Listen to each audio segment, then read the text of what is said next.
while her teammates were in the wobble all season using one of these.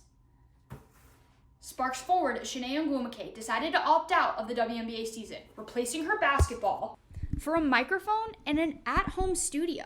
The once WNBA All-Star is now blazing a trail for female athletes at the anchor desk. I mean, you talk about starting from the bottom, you talk about working your way up the ladder. That's what journalism students are doing at this school. What do you believe is the key for those students to really make their mark in the industry if they're starting from a place like this? What makes you different from everyone else that sits here? Welcome in, folks. Cronkite Sports Live is back alongside Ethan Ryder. I'm Gabby Ducharme. Our first time anchoring together. Ethan, great to be here with you today.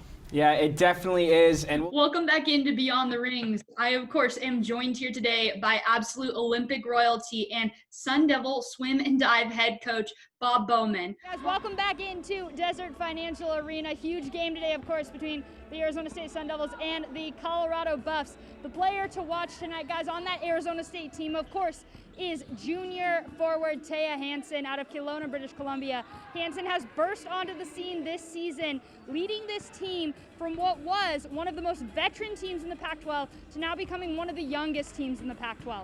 She is the glue that is holding together the young freshman squad and holding down the fort as the team continues going through COVID-19 protocols. Yeah, you guys already talked about it, the dominance of Kemery Martine on this Utah team in the first half.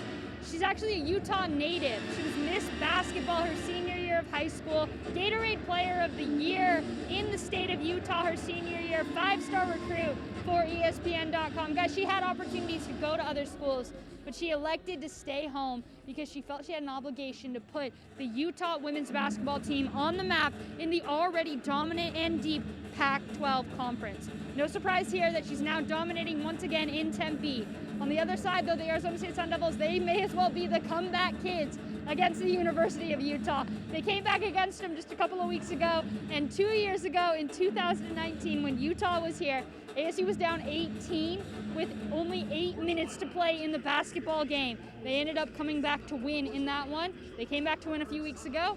Only time will tell if they can do the same thing in the second half. Zach, back to you. Passing the torch from one generation to another, that's a huge topic we always touch on this show. Your legacy beyond the sport, your legacy beyond the rings. What do you believe your legacy is beyond the softball field? Man, I hope people can look at me and just say, man, she played with her heart. Much like Michael Phelps, who you formerly coached, Michael went to the Olympic Games at 15 years old. Nora Dulesky punched her first ticket to Olympic trials when she was just 16. Can you describe how big of a deal that is for somebody to punch their ticket to an Olympic trials when they haven't even graduated high school yet? Well, it's for a high school swimmer, it is a very good accomplishment. Welcome back into Beyond the Rings. I'm your host, Gabrielle Ducharme, and of course, I am joined here today by basketball royalty Ann Myers-Drysdale, Basketball Hall of Famer and current broadcaster. And thank you so much for taking the time to be on today and to join us during this very tumultuous time. Well, my pleasure, and certainly. When you found out you were going to represent the United States of America on the international level, what went through your mind, if you can recall, what went through your mind initially when you did hear that news? But usually in basketball, especially men's basketball. How do you believe that your dynamic as a coach now in 2019 has changed since you first started coaching in the 1980s? On all of those moments in the Olympic Games, or the days where you just didn't want to get out of bed because you were training so hard, or because, your college days were dragging on, in the moment it feels like it's forever. And then you look back, you're like, wow, 3 Olympic Games have passed. What goes through your mind when you think back on your entire Olympic journey? Just how blessed I was. Is there a specific word or phrase that you're leaning on during this very tumultuous time in history that has kind of been a guiding light for you to come out the other side of this pandemic stronger than when you entered? I just live each day as your masterpiece. Is there a specific word or phrase that comes to mind for you that has allowed you to kind of stay positive and continue working towards your team's goals and towards your own personal goals? Wow. What was your first reaction when you did hear that news? The pandemic had already set in at that point. that the Olympic Games would be postponed until 2021. I was very happy with it. And, I actually, in whatever degree, played a role in getting them postponed. Canada basketball is uniting under the most dominant women's basketball program the nation has ever seen. The government-funded provincial system and private academy teams are fueling it. ASU women's basketball player Taya Hanson is a homegrown star out of Kelowna, British Columbia, Canada. She started playing for Team Canada in 2014 and hasn't looked back since. One boy, one girl chosen from each country, born year 2000, to come to this camp, and it was just a blast. We played some basketball, we toured around. So that was something I got to do and represent Canada for the first time when I was 14 years old. At 20, Hanson is already considered a veteran on the national team. In 2015, she won a gold medal at the FIBA Americas. In 2019, she competed at the FIBA U19 Women's Basketball World Cup. Hanson wears her country's name with pride, no matter where she's competing. But it's so awesome because you're bringing the best players from the whole country together. And so it's a team full of all-stars. And you're just trying to blend and create beautiful basketball. ASU freshman forward Maggie Besselink of Kingston, Ontario, won a gold medal and was named tournament MVP at the U17 National Championships. Besselink was selected multiple times to compete for Team Canada, but due to many injuries, has never been able to play for the national team. I got to put on the jersey once for photos, and I got chills. It was so amazing to have Canada across your chest, and it was such an honor to say, like, wow, all these little girls and all these, like, children aspiring to be athletes in the future, like, look up to me and my team. The provincial system unites them despite that Hanson and Besselink grew up roughly 2,700 miles away from one another.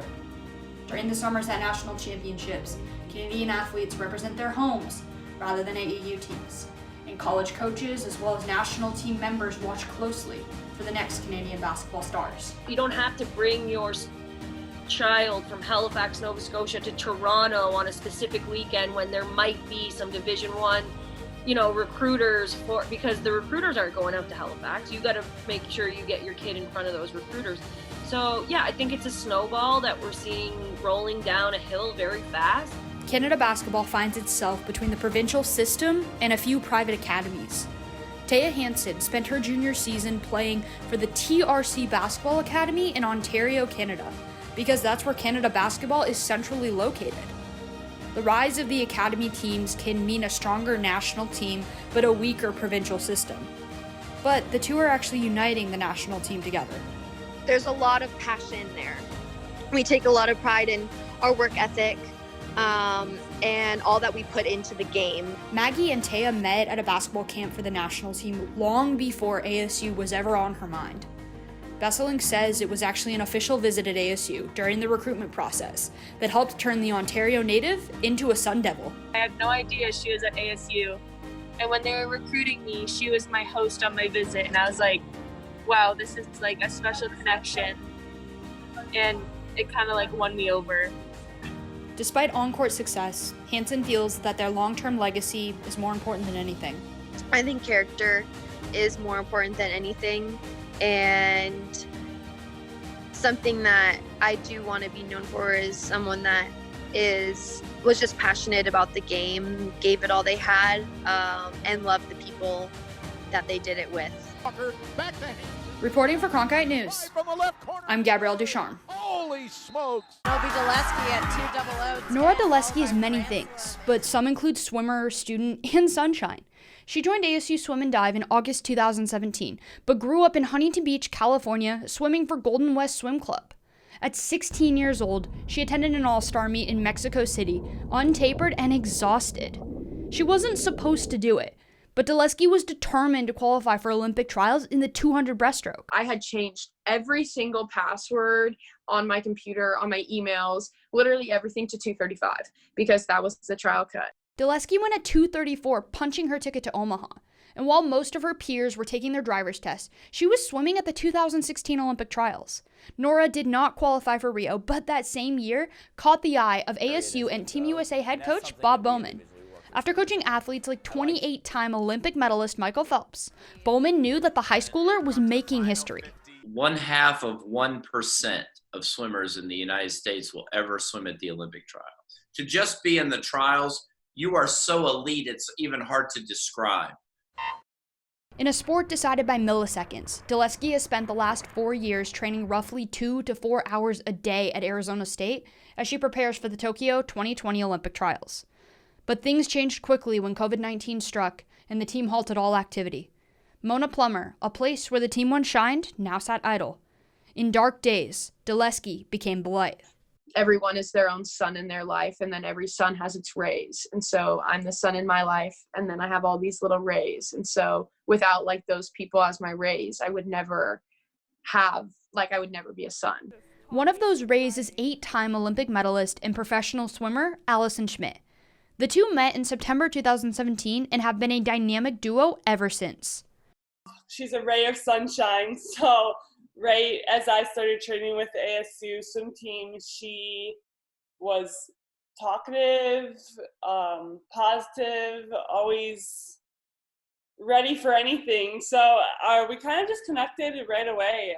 After years of intensive training at Arizona State, Nora Duleski and Allison Schmitt will switch out the maroon and gold for the red, white, and blue as they prepare for the 2021 Olympic trials. Nora's legacy is woven into her teammates and family members that she inspires, no matter how fast she swims or how many medals she wins. You know, our team wouldn't be where it is today without Nora. That's 100% true. I want to be remembered as someone who is, Nora is a leader. Nora is so caring. Nora just like wants everyone around her to succeed. Oh, Nora. Reporting for Cronkite News, I'm Gabrielle Ducharme. Nobody knew what to expect from Sun Devil soccer this season, given they were 6-11 in 2019. But as our Sam Stern is about to report, this team has found the secret ingredient. Sun Devil of the Week breaks down just a couple of athletes. It's time to examine a team that's been blowing away expectations this season. Sun Devil soccer currently sits at 6-0-2 at the halfway point of the season. Our Nick Elsner and Sam Stern now join our show to break down that team's recent success.